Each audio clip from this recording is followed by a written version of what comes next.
Hello everyone and welcome to my Hotshot racing review. So I don't usually play many racing games or even think about reviewing racing games, but this one looked kind of interesting, I guess, just because of its art style, and it's more of an arcadey racing game instead of like a simulation racing game. So let's get right into the description of the game.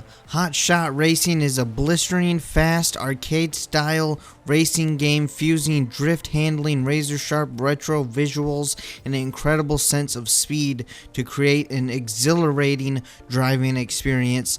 And I'm not sure if I said one of those words right, and I'm sure you know which one it is. Alright, now let's drift right into the gameplay. So it's a racing game, so you're mostly going to be racing, but there is multiple modes. There is single race, where you'll do a single race on any map of your choosing, and you can pick difficulties or you can play with other people. Then you have Grand Prix mode, which is basically 4 different races on 4 different maps to see if you can get first place, second place, or third place. Hopefully you'll be getting first place. Another mode is Cops and Robbers, which unfortunately you have to pretty much play that mode with either friends or people online, and there's no one online, so I didn't really get to experience that mode that much. I did play it, but I only played it with AI, so it didn't really work that much and it wasn't that much fun. But the concept of it kind of seemed fun, where you're either a cop or you're a robber, and the cops are trying to smash their car into the robbers and blow up the robbers' cars, and the robbers are trying to do 3 laps around the map while trying to collect as much money as possible. The other one is called like Drive or Explode, and it's basically you got a bomb strapped to your car, and if you're not driving at high speeds, like you crash or something, and then or you just get stuck and you're just moving super slow, you'll blow up. You always got to stay at a high speed. Fortunately, no one else is playing this game online, and I don't have anyone to split screen with, because yes, you do split screen on this game. It says split screen up to 8. Not 8, my bad. 4 players. You can split screen up to 4 players, but in total you can have 8 players online, and you can actually split screen online too, so you can have split screen and play online. I don't know, that's just rare nowadays, not only for games, but for especially PC games. Usually there's not split screen. So the mode that I mainly played was Grand Prix, and it was fun. I'm sure it'll be more fun with like friends, or just playing against other people. But even with AI, I still found it kind of fun. I thought the driving was good, drifting, the boost, everything was fun. I just thought maybe it could add another element, like maybe some like ramps or shortcuts or something. I don't know. It just feels like the races are.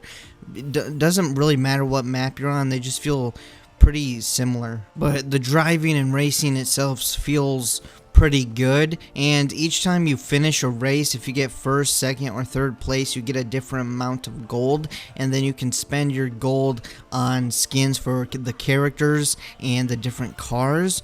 But honestly, the customization for the characters and the cars is not that good. It's basically, hey, you got an orange stripe here, or you got 2 orange stripes here.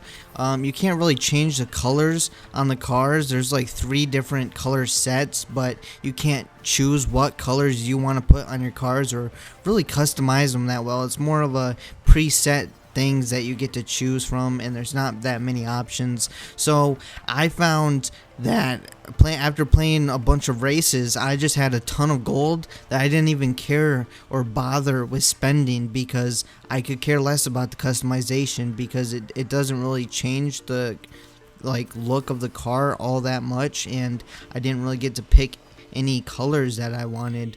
Each character has their own set of cars, and each car has their own stats, but for the most part you just want to choose the car that has the most speed, because they don't really handle any different, and if you choose a car with low speed, you'll probably be losing a lot of races. So just pick a high speed car. It's not that hard to handle, and you'll just be cruising past everyone that has a lower speed car. Now for the graphics. The graphics are bright, colorful, and low poly, which I like. I like low poly, colorful, bright graphics in a lot of games, but a lot of games unfortunately ruin this art style because this art style has been packed with, when people look at this art style, they go, oh, that's another terrible, low effort, asset flip, low poly game. And I think that this one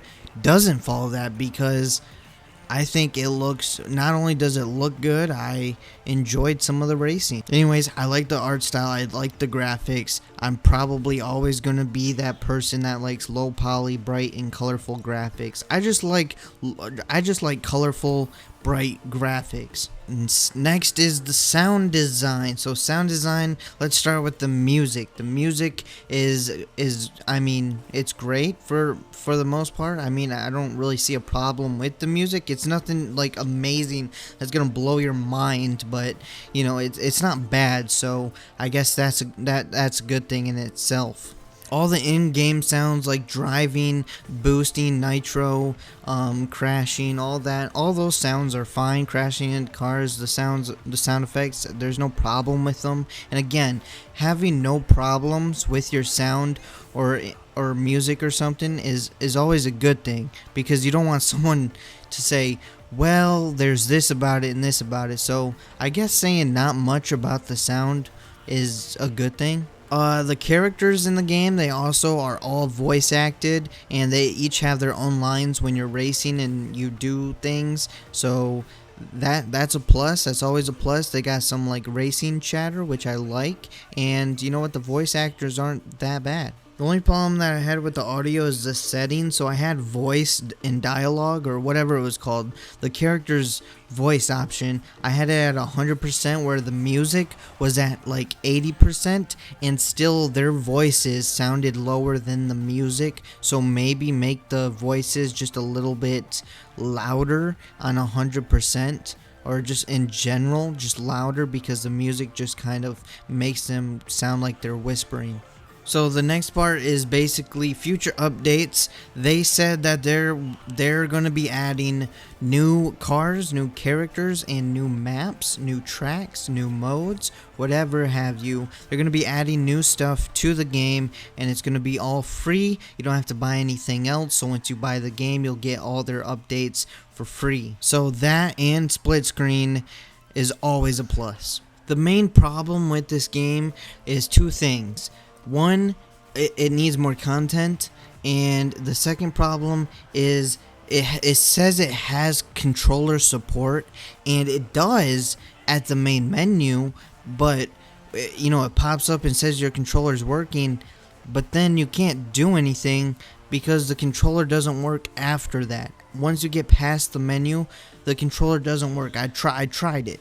Alright, I have a PlayStation controller, I had it plugged in, and I was ready to play the game with the controller, but it would not work. Would I recommend this game? The answer to that question is yes, I would recommend this game, but unfortunately, I can't recommend that you actually buy the game, because it's $20, and it kind of lacks content, and the customization isn't very good, and it has split screen mode, but you can't even play split screen mode because you can't use a controller, because controller support is not working.